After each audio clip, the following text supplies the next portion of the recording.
Hey everybody, it's Jason from the Texas Gun Vault, and once again I'm coming to you with another range report. And today's range report is on another gun of my carry rotation. So this is another episode in that series where I bring guns out of my safe that I personally carry for self-defense and for home defense and put them through the same test that I put through all of the other guns that I review here on the Texas Gun Vault. And today we're going to be taking a look at a gun that I have had and carried for over 12 years as I am filming this video. This is a Colt stainless steel lightweight Commander from the XSE series that was made in 2011. We do have that 100 years of service roll mark on it. It has an alloy frame. It's been customized with some Brownworks grips. It has a full-length guide rod in it. I really haven't changed much about this gun at all. Probably only the grips, and it has been a great gun at my side for all these years. So I'm really excited to actually get to review it here on my channel. But before we get to the things that I like and don't like, and of course get this thing to the range, I always want to thank the people that make these videos possible. And normally I'm reviewing somebody else's gun, and I thank them. But this time, this is one of my guns. So thank you, me. I always want to thank my Patreon supporters because through their monthly donations and support, they help keep the lights on around here. And if you guys want to see all of these videos early, you can do it for as little as $1 a month.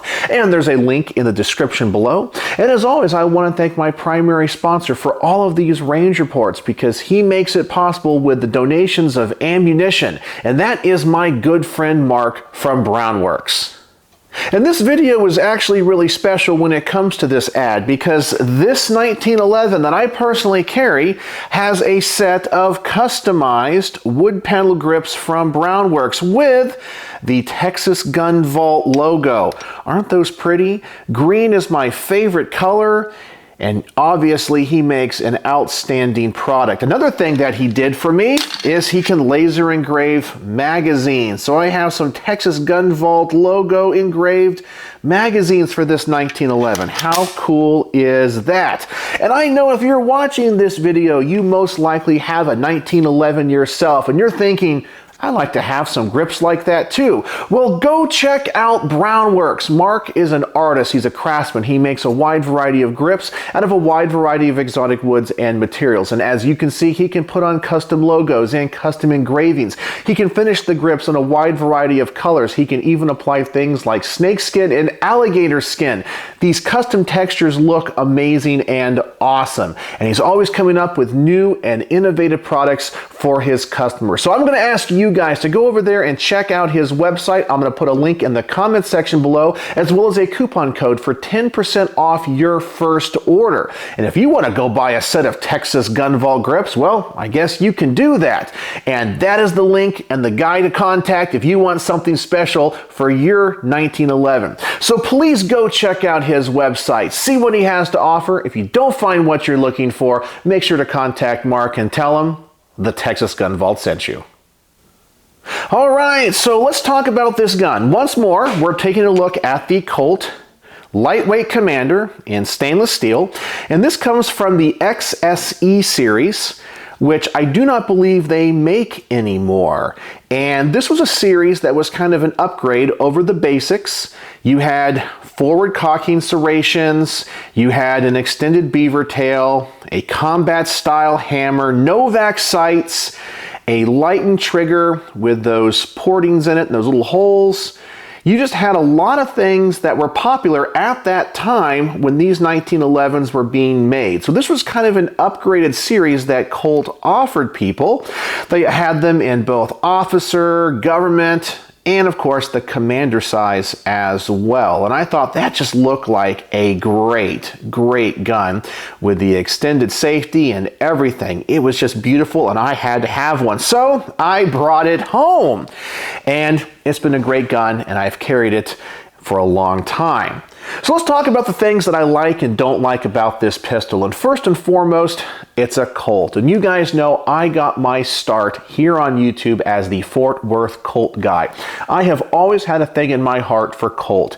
It's a classic American company. It's been around forever. Colt was an innovator. When you think of American guns, Colt just goes to the top of that list. And I guess just wanting to be patriotic and loving the 1911, you gotta love Colt. And I've always kind of felt like they just had cool designs and a cool heritage, and I just wanted one. And I've always been kind of a believer in the saying that when it comes to 1911s, it's either a Colt or it's a copy. And I know other companies make outstanding 1911s, but I always just wanted to have the OG, the original.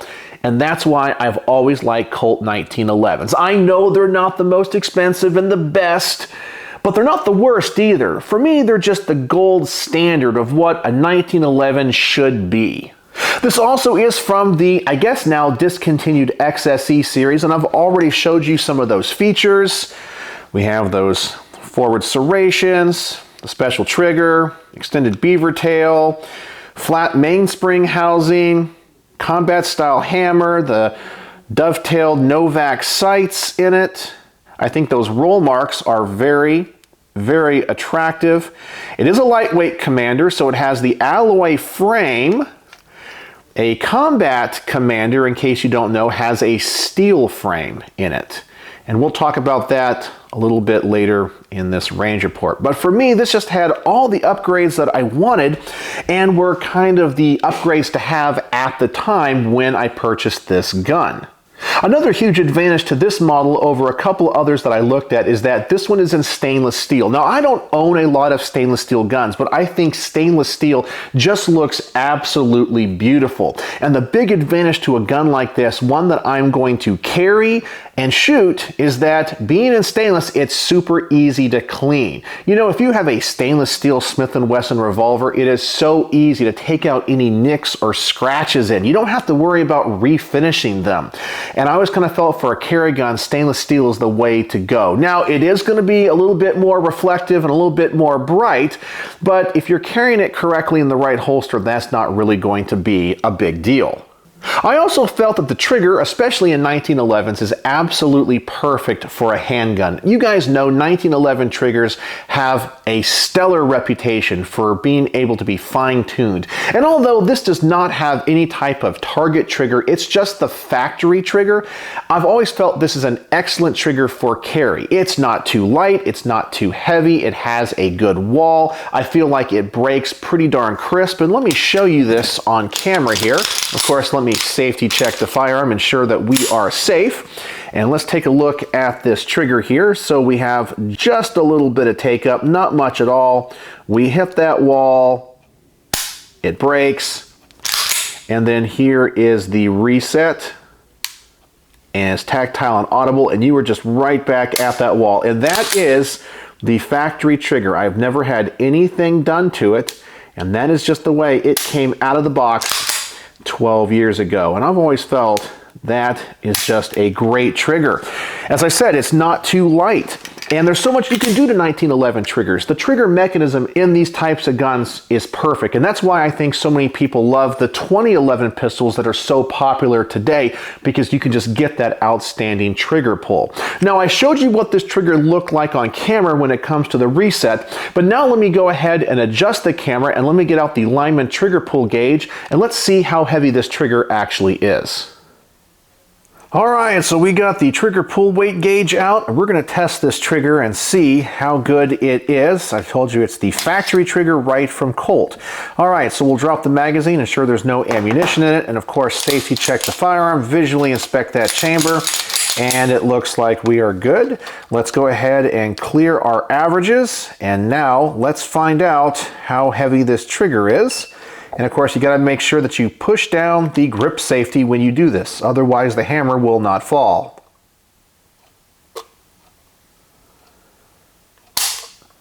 Our first pull, 4 pounds, 4.5 ounces.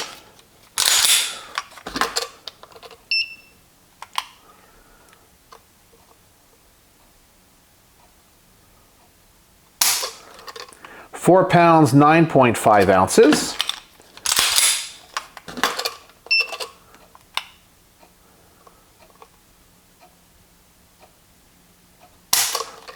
Four pounds, 10.4 ounces.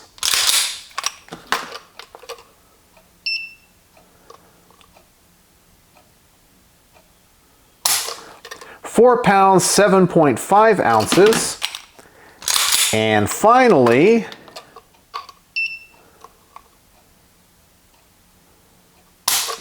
4 pounds, 10.9 ounces, which gives us an average of 4 pounds, 8.6 ounces. So as you can see, this is not a super light trigger, but it's not heavy at all. It's a little bit less than 5 pounds, which I think is perfect for a 1911 and for self-defense purposes. If it goes too much below this, I actually think it's a little bit too light. But of course, this is going to be a single action handgun. About 4.5 pounds to 5 pounds is absolutely perfect. So I think this is just a great duty trigger right out of the box from Colt. I don't think you really need to do much to it, especially if you're not going to use this in competition or for target shooting.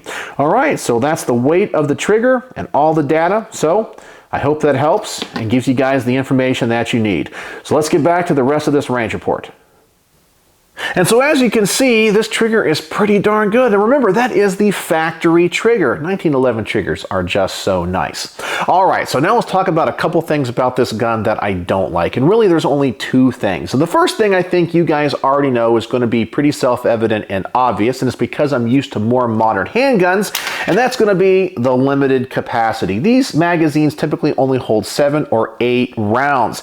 And I know it's 45, and my friend Andrew from the land of Oz down in Australia always jokes, because he loves 1911s and he loves 45s. He says 1 round of 45 is worth 8 or 9 rounds of 9mm. He jokingly says it's God's caliber. And I know a lot of people go by the adage, well, why do you carry a 45? Because they don't make a 46.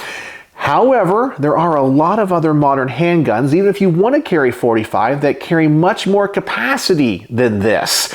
And I really kind of feel a little bit underpowered when I carry this gun now. I will carry an extra magazine, however, only having 7 or 8 rounds as compared to a gun that can hold 17 rounds in 9mm, or even some of the 45s that hold 13 or even 15 rounds, like the FNP or the FNX 45 from FN. So it just feels a little bit underpowered. The other thing about this that I don't like, that I wish they would have changed when they manufactured the gun, is add an extended slide stop. All of the other controls are extended. The beaver tail, the safety. Give me a little bit extra on that slide stop, because sometimes I feel like I have to really adjust my hand on that grip to reach that. And I know I can always drop the slide by just pulling the slide back. I get that, but I like the look and I like the feel of having an extended slide stop. But that is something that I can personally change. All right, so let's get this thing to the range. Honestly, I really haven't carried it and shot it in a while, so it's like being reintroduced to an old friend. So let's set up the target at 7 yards. Let's put 2 magazines through this, and let's see how I shoot my old 1911 that I've owned and carried for about 12 years.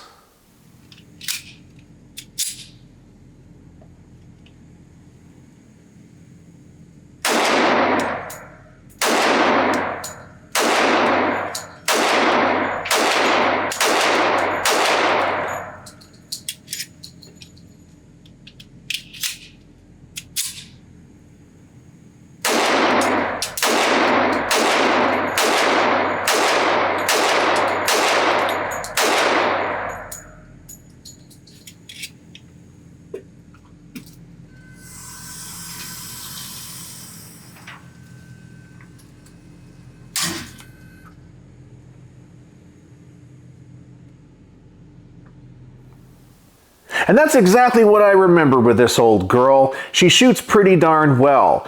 I love the ergonomics of a 1911. I really feel like John Moses Browning figured it out from day one. And when he designed his masterpiece, he tried to figure out what would be the best grip angle for the human hand.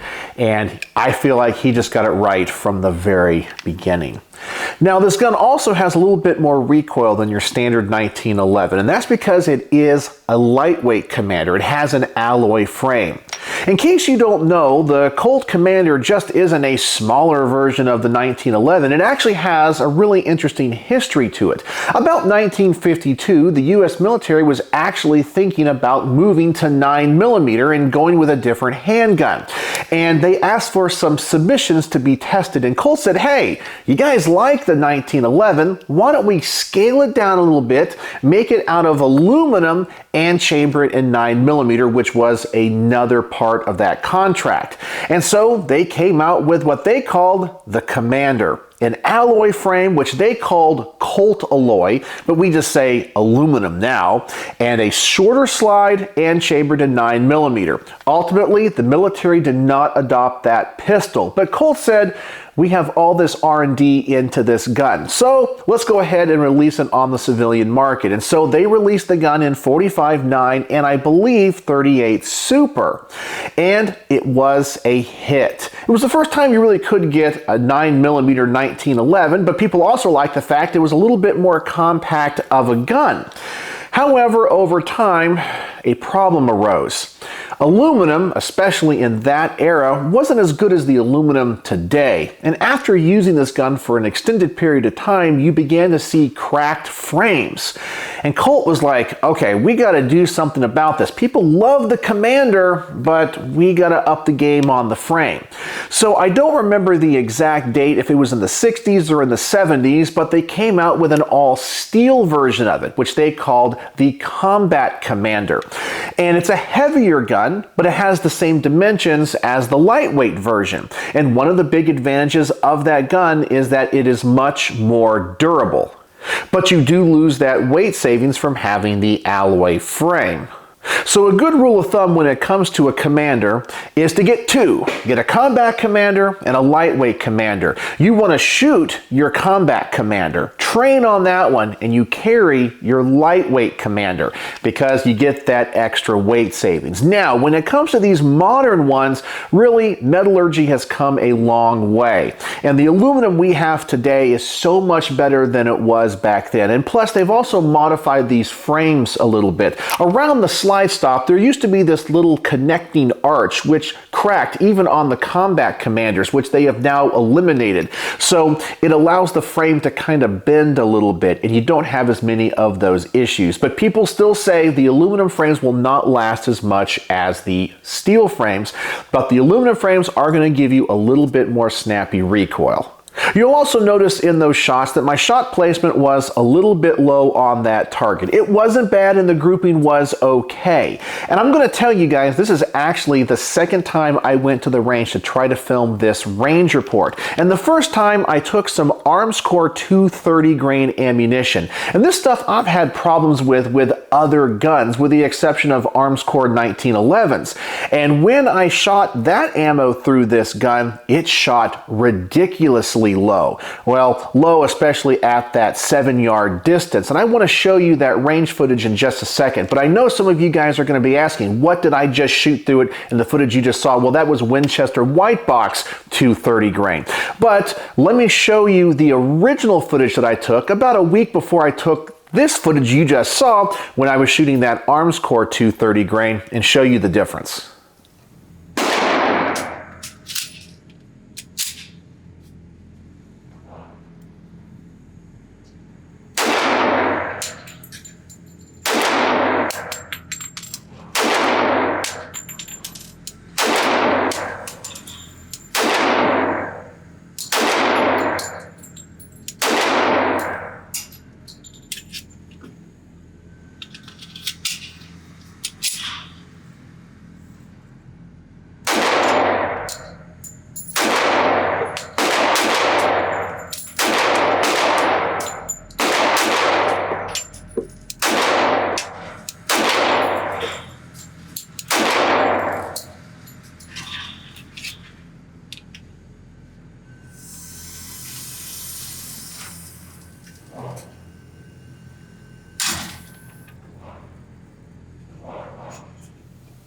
So as you can see, in general, I shoot this gun just a little bit low, so I am going to have to compensate for that. But this gun also seems to be a little bit ammo sensitive when it comes to its accuracy. Another thing about 1911 Commanders that you need to know is that in general, they're more designed for 185 grain jacketed hollow point or lighter projectiles. And I'm going to get to that later in this range report, and hopefully the accuracy is going to improve. But right now, it seems like I'm shooting this a little bit low. All right, so now let's double the distance of this target. I'm going to go back to the Winchester white box. I'm going to shoot for the head on this silhouette target and just see if I can keep the group about the same at about double the distance. So let's go back to the range.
Alright, so I'm still shooting a little bit low, but most of those impacts are on target. And if you believe all the myths about 45, well, it's only going to take one of those impacts to completely destroy the person that is trying to attack you. But I'm okay with that group, I guess. I guess it has decent practical accuracy, and I guess I'll just have to wait till I'm able to put the 185 grain through this later in this range report to show you the difference.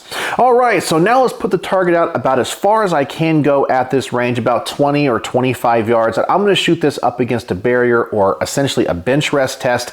At this distance, I can't always see the impacts because my range is a little bit dark, but I'm going to aim for the center of the target and just see what kind of group I can get at this furthest distance. But remember, I'm just an average gun guy and I'm not a trick shot. So let's see how I do.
And I guess that grouping is okay. It's definitely good for duty or self-defense and practical use. It's definitely not a target gun. It just works. There's nothing wrong with it. I just wish I could shoot it just a little bit better. But as I said, I haven't shot this one in a while, and I think I shoot 9mm a little bit better.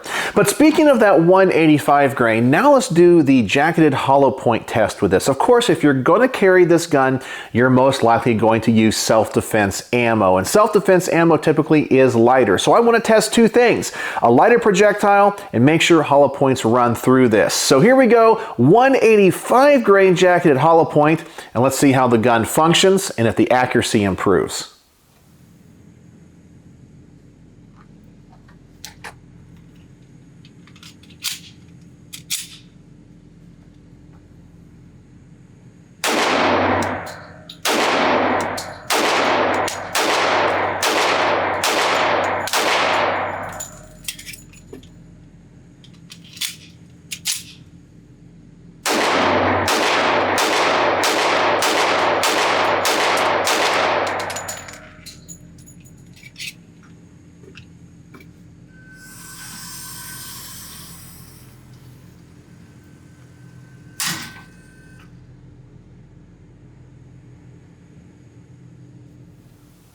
And I think this gun performed as expected. Of course, it's going to run the jacketed hollow points, and I think it shoots a lot better. It feels better in my hand. I don't really feel the recoil as much, but also something I didn't talk about earlier in the range report is that I was noticing I was having a few inconsistent ejections, and with the 185 grain, it's a lot better. So I feel like this gun definitely wants to run the lighter projectiles. All right, so the next test I want to do is give my wife Becky a chance to shoot this. She likes to shoot every gun that comes through the Texas Gun Vault. Well, this one is part of the Texas Gun Vault. But the one thing about this gun I know she's not going to like is the caliber. She honestly has just never been a big fan of 45. She doesn't like the thud recoil. She just likes 9 a little bit better. But I think she's going to like these grips. She doesn't like very aggressive grips. And I've already shown you these Brownworks grips, which are awesome. They fit this gun perfectly. So I think she's going to like that. But let's put a magazine through this with her. Let's see what her thoughts are and how she does.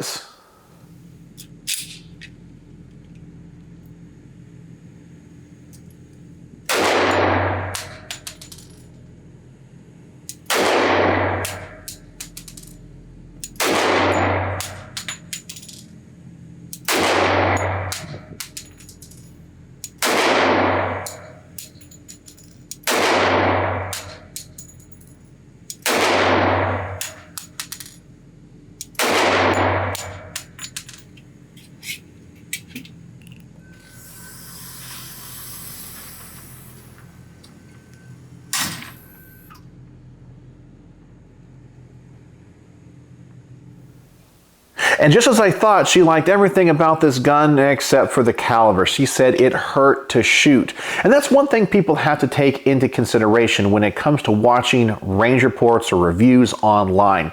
Many times when I review a gun, and it doesn't have to be this one, it could be any gun, if there's something about the gun that I don't like, or I say, hey, the ergonomics hurt me, or I don't like the recoil, eventually I'll have somebody that likes that gun, or it fits their hand way better than mine, tell me that I'm a wimp. How dare you? That gun's the most accurate gun ever. It feels great. It has no recoil. And I'm like, well, I'm just telling you what I think and talking about the size of my hands, and I try to show you how it fits in my hands.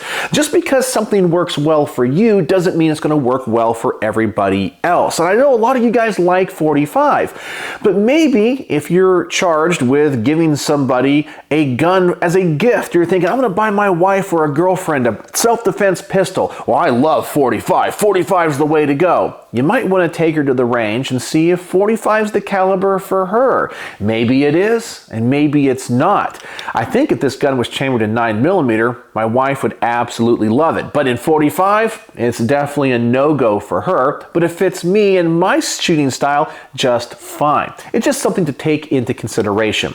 All right, so the last test I want to do is the quick magazine change test. I want to see if I can shoot this gun, drop a magazine, get a fresh magazine in there, get the gun back in action. And in these tests, I always do point shooting as well. I'm always curious to see if these guns are naturally pointing firearms, and 1911s typically are. So let's see how fast I can shoot this, see how fast I can reload it, and with just point shooting, if I get my rounds on target.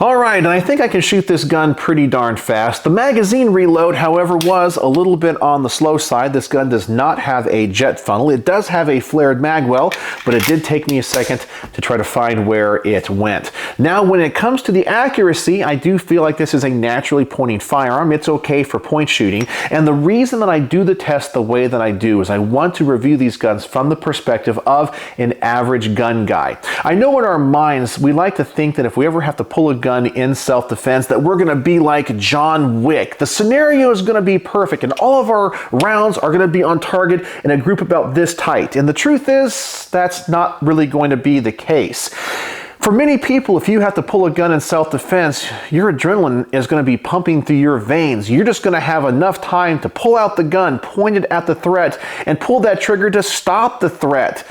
And it's not always going to be a perfect scenario to shoot, and that's what I want to review the guns from the perspective of. Now, I know a lot of you guys out there are probably trained competition shooters or law enforcement or military, but many people that come to the Texas Gun Vault are like myself. They're just average gun people, and so I try to review the guns from that perspective and try to review them with those scenarios in mind.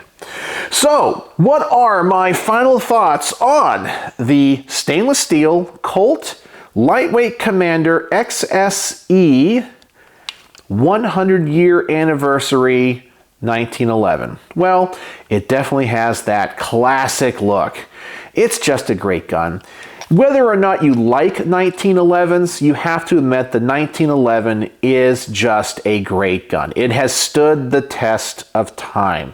And so when it comes to the pros and cons of this gun, well, I think one of the big pros is this is just a classic gun, chambered in 45. And if you love 45, you love 1911s. And all the upgrades on this gun in the XSE series, I think, are just tasteful upgrades. It doesn't make the gun too gaudy. It's not too far away from John Browning's original intentions and design.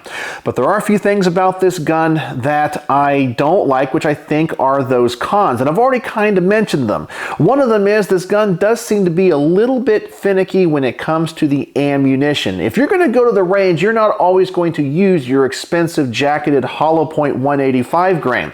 You want to use ball ammunition, 230 grain. And this gun does seem to shoot a little bit low and not as accurate. It really does seem to like those lighter projectiles. I also mentioned this gun has a little bit of a limited capacity, so if you're used to more modern handguns with more capacity, you might be a little bit let down by that. And the last thing I think, which is a big con, especially in the modern world, is this gun does not have a rail for lasers or lights and does not have a cut for red dot optics. And those are kind of like the new hotness now in the gun world. This is a classic gun. Now, of course, there's nothing wrong with iron sights. I love iron sights, but I know to a lot of modern shooters, that's going to be a big con. So on my star system, how would I rate the Colt Stainless Steel Commander XSE? This might surprise you. It's only going to get 3.5 stars out of 5. And yes, it's my gun and I do carry it. So that, as I said, might surprise you, because if you love 1911s, you're probably frantically typing on your keyboard telling me how I got that completely wrong. But I still love this gun. I still own it. I still carry it. I'm not going to get rid of it. But I also understand that it does have a few shortcomings. And that's because the design of this gun essentially is over 111 or 112 years old. You know, Model Ts can still run and work, but we don't drive Model Ts to work anymore. Technology has changed the game when it comes to automobiles. Well, I feel the same way when it comes to pistols. There's nothing wrong with this gun. There's nothing wrong with collecting them and shooting them and carrying them and using them for self-defense. They are still relevant, classic, well-designed firearms. But I also think that because I've shot and reviewed so many other guns, I'm also a little bit spoiled. Guns have come a long way since the time of John Browning. And I think if he was alive today, he would be amazed at the type of guns that we have. And so because I'm used to carrying more modern stuff, I look at this and go, it is a little bit antiquated. So that's why I give it 3.5 stars out of 5. It does have a few shortcomings. But that's just my personal opinion. I'm curious what you guys have to say. So do you guys own a Colt Commander, either a lightweight or a combat? Do you carry it? Do you shoot it well? And do you notice the same thing about the ammunition that I did? So tell me in the comment section below. So, as always, thanks for watching.